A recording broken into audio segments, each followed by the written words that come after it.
Nú ætlum við að byrja að skoða verkefni 7 en í námsefni seinustu viku var aðeins byrjað að fjalla JavaScript, gildin sem eru, valuein sem er að vera með, típurnar eða types á þeim og virkja, og svo námsefni þessara viku eru stýriskipanir, if og föll, functions, fylki, arrays og hlutir, objects.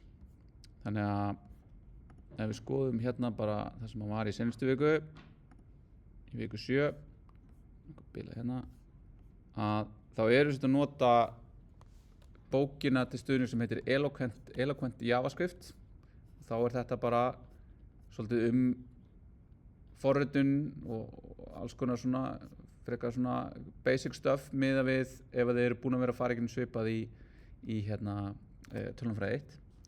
En síðan byrjar að tala sértæk atriði í JavaScript, og hér til dæmis hægt að fara og íta play og gera breytingar inline í þessu til þess að prófa áfram hvað að gerast.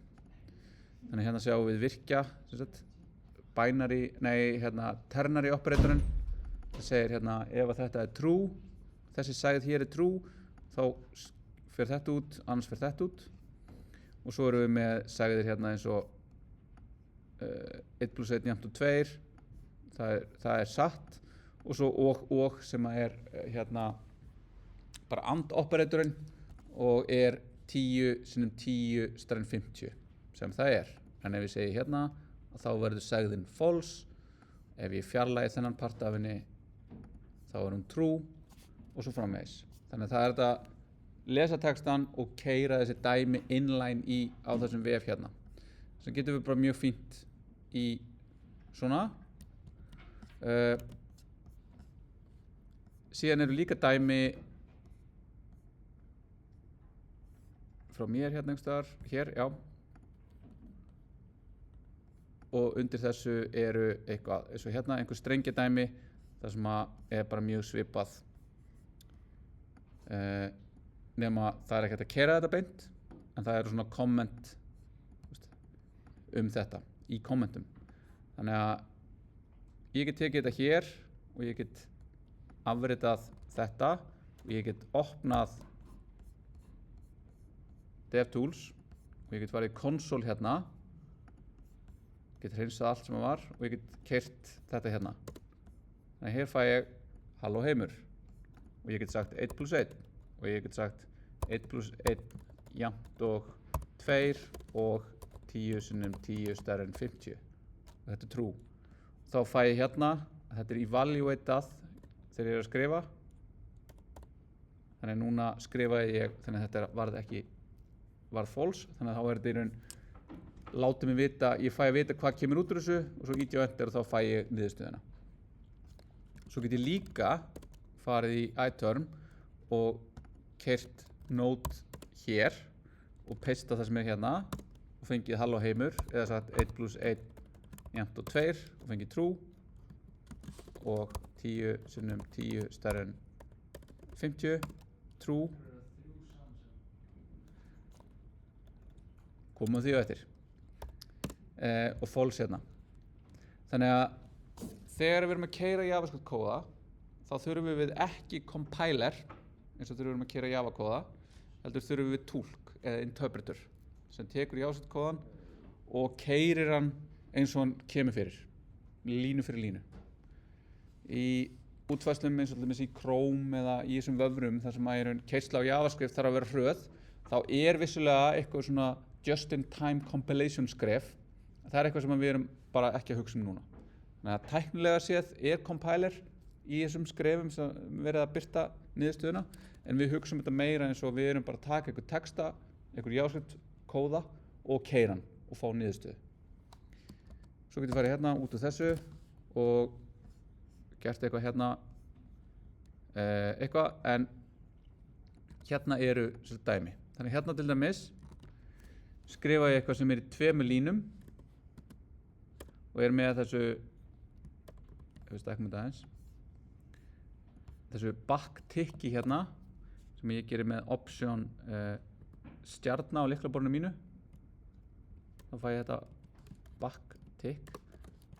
Þetta er sem sagt ein útgáfa af strengjum sem leyfir mér að interpolata inn í þá. Þar að segja, ég get tekið streng og ég get sett sægð inn í hann. Þannig að hérna segir 1 + 1 eru, hérna er sægðin 1 + 1, hún er reiknuð og niðurstaðan er sett inn í strengin, eru 2, svo vantar þetta hérna kommu, þannig að þetta væri réttar eins og það er hérna, new line var hérna, 10 × 10 eru 100. Þannig ég skrifa hérna 10 × 10 og svo skrifa ég hérna segð inn í strengin. Ef ég breyti þessu yfir í bara gæsalappastreng,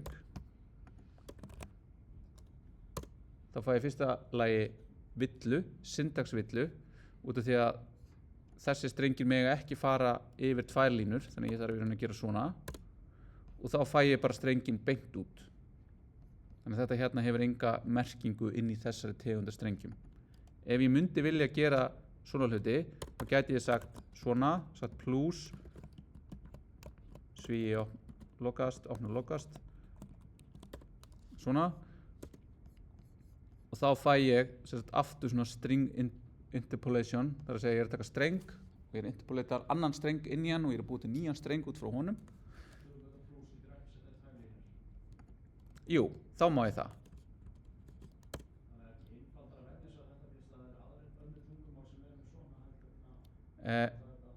Nei, þetta er gamla leiðin til að gera þetta. Við viljum gera þetta svona út af því að það sem gerist hérna er að það er búið til 4 strengir. 1, 2, 3 og svo 4. strengur sem er allt heila klappið. En þið megin nota þetta svona. En það sem þið munum mest sjá í svona nútíma JavaScript kóða er að nota backtick með þessum hérna syntax. En þetta er samt ein af 3 leiðum til að gera strengi í JavaScript. Svo erum við líka með svona úrfellingakommu til þess að gera streng. Síðan erum við með bara hann hérna, þennan streng, og ég get þá spurt strengin að einhverju. Strengir hafa aðferðir og property. Ég get kasta hann yfir í lowercase sem gerir ekki neitt. Ég get kasta hann upp í uppercase og þá verður hann allur í hástöfum. Og ég get gert ýmislegt annað. Þannig ég get sagt hérna, ef ég til dæmis er í DevTools, þá get ég sagt punktur og þá fæ ég svona code completion á strengin. Og þá er þetta eins og í CSS, eitthvað sem ég get flett upp á til dæmis MDN. Þannig ég get farið hérna og leitað að to lowercase. Þá sjáum við að þetta er eitthvað sem er til á string prototype. Og við munum fara yfir hvað þetta prototype er en bara alveg í lokin. Þannig við þurfum bara að vita það að strengir hafa ákveðnar aðferðir og þær eru hérna og svo eru dæmi hérna það hvernig ég get gert þetta. Þannig eins og hérna, ég vil geta gert veit ekki hvað er hérna, trim removes white space from both ends of the string and returns a new string without modifying the original string.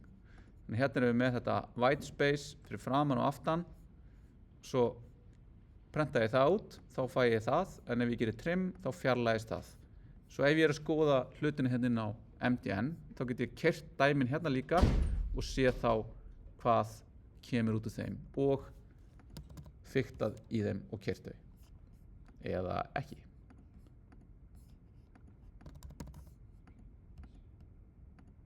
Ok.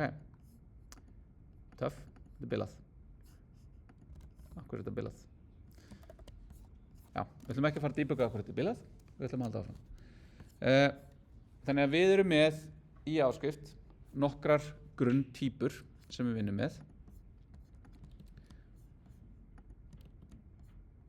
Og það er aðalega strengir og tölur. Við erum bara með eina típu af strengjum og við erum með eina típu af tölum. Þannig að talan 1 og talan 1,1 eru bæði bara number. 1, 1,1 tala.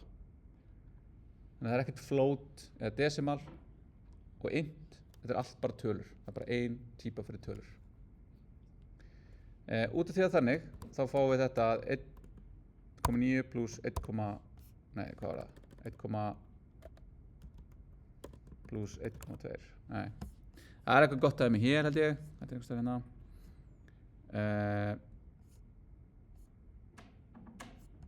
Var ekki myndað með hérna, jú, hérna.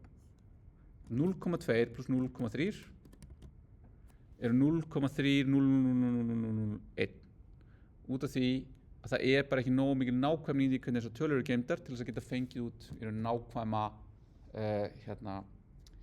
samlagningu á brotum.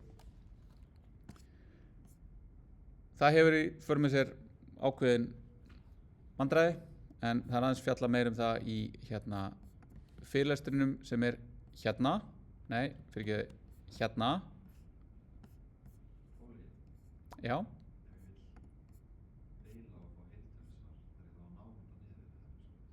Já. Þú ert líka með math-floor og math-seal til þess að deila upp eða niður eða math-round til þess að námynda. Þannig núna þannig að það ekki nein kennslubók sem fylgir þessu en það eru þessi fyrirlestrar sem eru þá að fara yfir þetta efni og eru þá að taka þessi dæmi og hérna til dæmis þetta nákvæmni í brotum og síðan einhver dæmi hérna og eitthvað meira ég held nú að það hefði verið samanburður þannig við komum hérna samanburðurum stoppum aðeins hérna þannig að eins og þetta sett upp þá getið þið lesið þetta yfir skoðað námsefnið, skoðað dæmin eða skoðað það sem verið að vísa í hérna þannig hérna ég að vísa í bara á MDN greinar sem eru í raun að fjalla það hvernig JavaScript haga sér til þess að geta þá komast að því af hverju hlutirnir eru svona en síðan eins og við höfum verið að gera þetta þá mun ég í raun vinna verkefnin og þar munum við fara mjög praktist í þá hluti sem tengjast verkefnunum en ekki upp á alla breiddina sem í raun allt sem JavaScript getur gert JavaScript stórt forritunarmál og við lærum í raun bara svona þessar grunnaðgerðir sem við erum að gera þegar við erum að forrita þessi almennu vefforritunarverkefni með einhverju svona smá deep dives í ákveðna virkni hér og þar.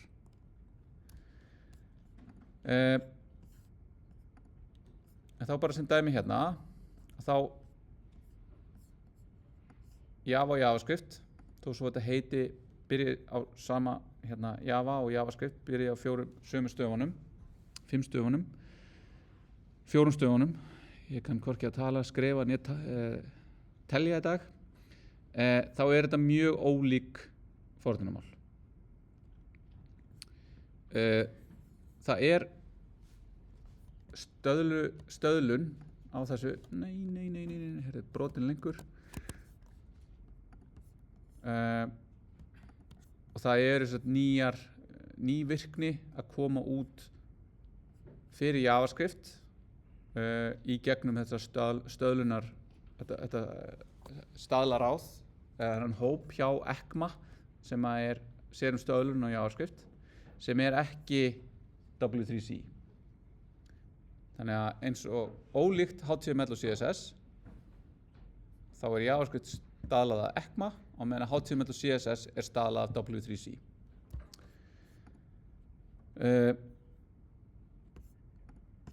já, hérna það margt spennandi að gerast í þessu en við ætlum svo sem ekki að fara meira í það núna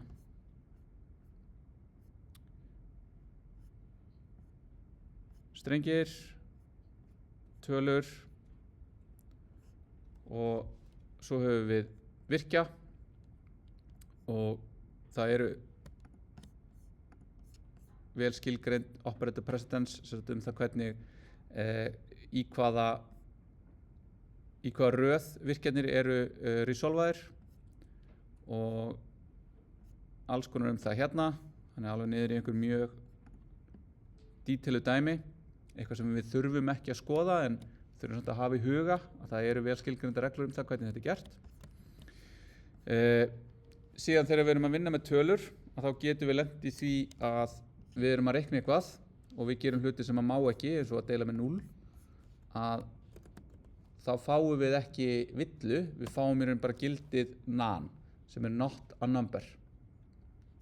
Og það gerist líka þegar við erum að framkvæma aðgerðir þar sem við erum að blanda saman típum. Þannig ég get sagt hérna 1 mínus a sem bara, hvað þýðir það? Ekkert, en niðurstaðan úr því ekki tala. Og svo get ég sagt a mínus 1, ok, a mínus a plus 1, já, það strengurinn a1. Þannig í einhverjum tilfellum eru þessar aðgerðir, þessir virkjar að virka á einhvern skringilegan hátt. En það sem sagt út af því að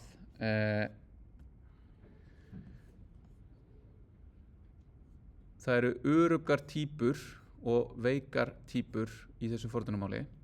Þannig að við þurfum ekki að skilgreina að eitthvað sé eitthvað í breytunum okkar, nánar það þurfum að skoða breytur, en við getum í raun lagt saman mismunandi típur og það eru reglur það hvernig þeim þá kastað óbeint. Það að segja að það verður eitthvað casting hérna, þessu hérna kastað yfir í streng.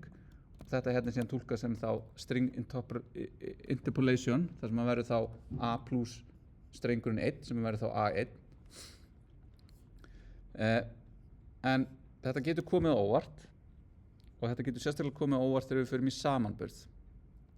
Og þess vegna höfum við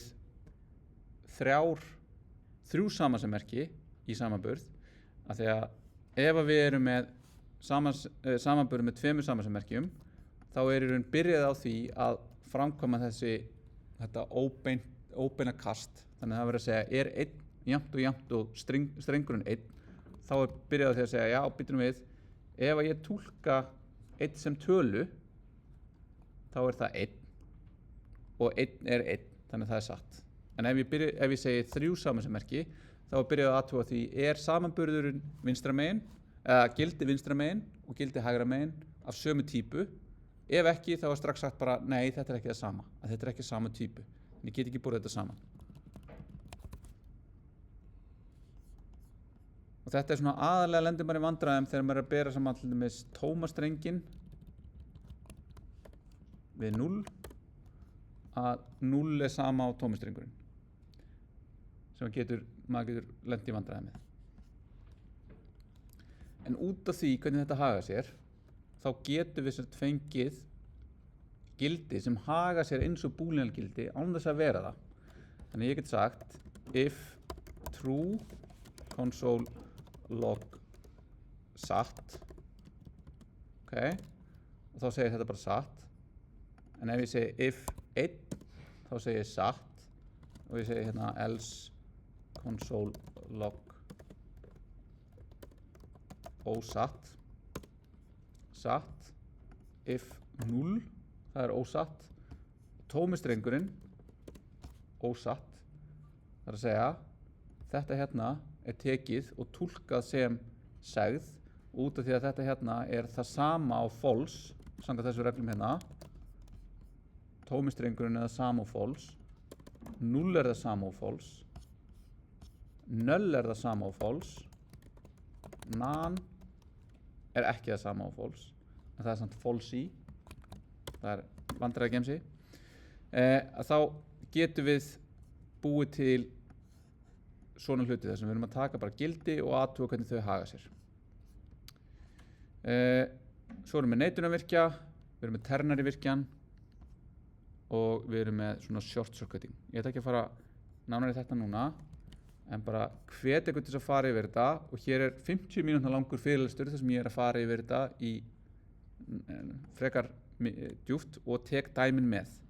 En þá bara segi ég aftur, þetta hérna, þið getið lesið þetta yfir og skoða dæmin, eða þið getið lesið þetta yfir og skoða vídeóið af fyrirlestri sem ég fer yfir þetta og bara skrolla í gegnum það og sé hvað þetta er.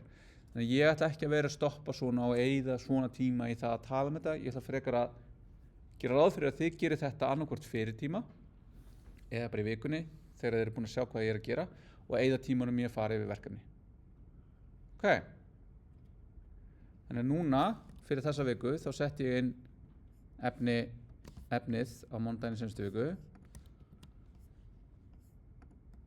Það er áframhald á þessu og þá eru það hérna næstu 3 kaflarnir í Eloquent JavaScript og þá JavaScript forrit, JavaScript föll og fylki og hluti. Og þá er það bara eins hérna 30 mínútna fyrirlestur fylki og hluti og þá er það að fjalla það hvernig syntaxin fyrir fylki eru, aðgerðir til þess að vinna með fylki, bæta við fylki og gera alls konar hluti. Þannig að ef að þið núna, þegar ég ætla að hoppa núna yfir og byrja bara að skoða verkefni 7, til þess að gefa ykkur bara byrjun á því verkefni, að þá, ef það er eitthvað sem er óskýrt, þá bara spurjið þið strax, endilega, og við ræðum það. En líka bara að fara þá og skoða hvað er þetta. Hérna er að tala um að það hefur verið eitthvað að strengja eitthvað, hvernig virka strengir. Skoða í námsefninu, skoða MDN, ef það er ennþá óljóst, getið komið og spurt mig á næsta fyrirlestri eða dæmatíma. Ok.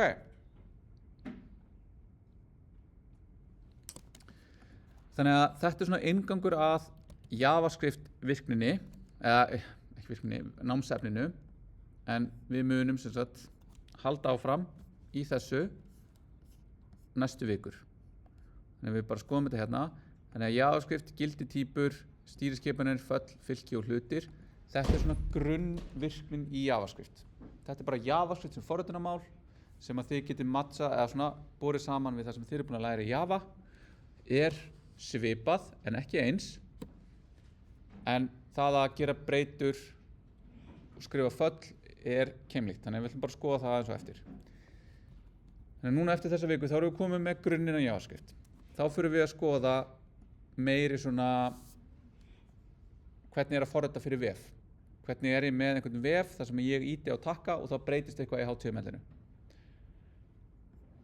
Og þá þurfum við að skoða læra á DOM-ið sem er Document Object Modelið sem er þá JavaScript forritunar eða sem eru forritunarskil á yfir tréð sem HTML býr til og hvernig við búum til og breytum þessu tréi.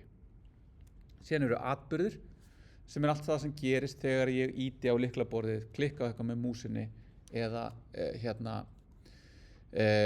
biðja ykkur á virkni sem að ég einhvern veginn sem notandi vefsins kem í forritið.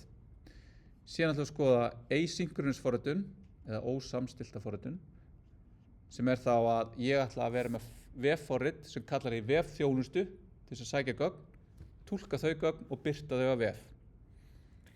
Og þá getur það verið út af því að ég er með eitthvað form þar sem ég skrifa inn einhvern leitastreng og ég íti á leita og þá kalla ég einhverja þjónustu sem leita fyrir mig og birti mig niðurstöður. Við ætlum að skoða ESLint sem er þá svipað á stylelint til þess að linta JavaScript kóða. Við ætlum síðan að skoða þessi tæki og tól tengt þessu hérna meira og við ætlum að skoða þar ekki parcel heldur vít sem er svona leið til þess að böndla saman JavaScript forritun. Við ætlum meðhöndlun aðeins reglulega segðir eða regular expressions, fallaforritun sem er þá í raun svona functional forritun sem er þá mikið að nota fylki og föll til þess að vinna saman með gögn.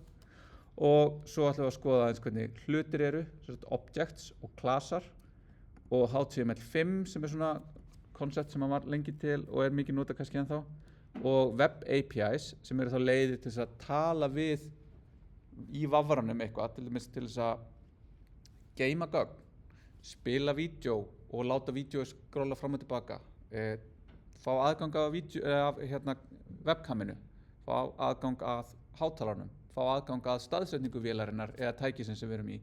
Eitthvað sem er ekki virkni í JavaScript forritunarmálinu en er í virkni í vef-plattformnum. Þannig að þá er þetta að gera mjög skemmtileg vefforrit. Og svo ætlum við að skoða prófanir, þar sem við erum í raun að skrifa einhvern JavaScript kóða, hvernig getum við prófað hann. Og þar klárast áfanginn, þannig að við erum í raun með 4 viku núna eftir þessa viku af efni. Síðan er verkefni 7 sem ég ætla að byrja bara núna, rétt strax, er bara þetta, skoða hvernig er að skrifa JavaScript forrit á þess að nota mjög mikið frá vefnum, en við ætlum samt að gera smá í vefnum, bara þess að geta keyrt þau og gert eitthvað skemmtilegt. Verkefni 8 sem er þá DOM og Events. Verkefni 9 sem er að nota vefþjónustur og HTTP og form. Og svo verkefni 10 það sem að þið megið svolítið leika ykkur með það sem að þið viljið úr þessum HTML5 og þessum web APIs sem er svona mjög frjálst og opið verkefni sem að þið veljið bara eitthvað og gerið eitthvað sem ykkur langar að gera.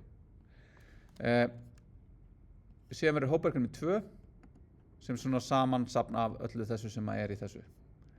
Að svona aðeins minna kannski í skóp en hópverkefni 1, en það er samt að taka aðeins